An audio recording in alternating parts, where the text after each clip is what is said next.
I'm Eric Pratt with Gun Owners of America. In part one, I looked at how universal background checks in Washington state are not stopping thugs from getting their hands on guns. In Washington, virtually every transfer of a firearm has to go through a background check, but somehow criminals are still getting guns. Of course, this problem is not unique to the Evergreen State.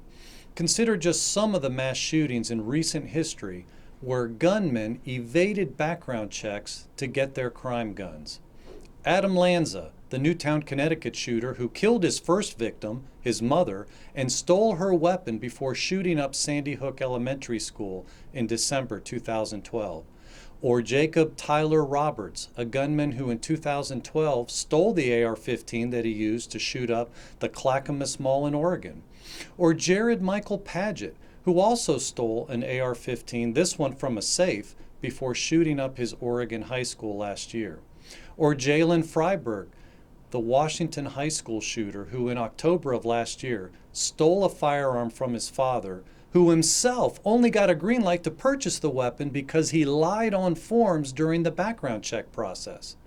Bottom line, background checks didn't stop any of these guys from stealing weapons. And then there's the many examples where people actually submitted the background checks to get the guns they used in their spree killings.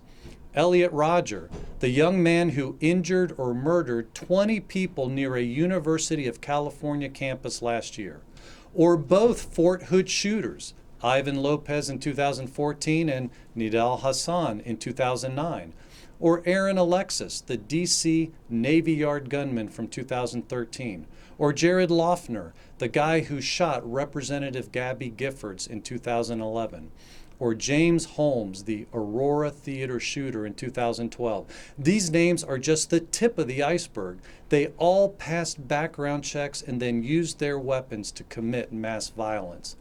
Clearly, background checks are not making us safer, and this has been confirmed by several studies, both public and private. So what does work?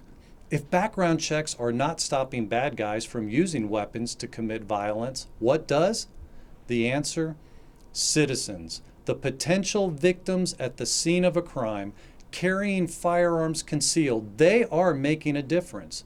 Consider these recent cases. In April, an Uber driver in Chicago used his gun to stop a potential mass shooter who had opened fire on a crowd of people.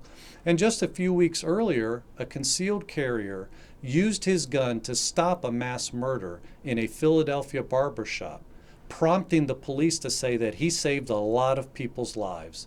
Shredding the Second Amendment by imposing background checks and other restrictions won't save lives, but allowing citizens to exercise their Second Amendment rights will. Just check out our Facebook site and the Self-Defense Corner at gunowners.org for these and other examples. And when you're there, be sure to sign up for GOA's low-volume email alerts. It's absolutely free to do so. Finally, I hope you will sign up and join Gun Owners of America, the organization that congressmen have called the only no-compromise gun lobby in Washington. GOA is on the front lines fighting for your Second Amendment rights.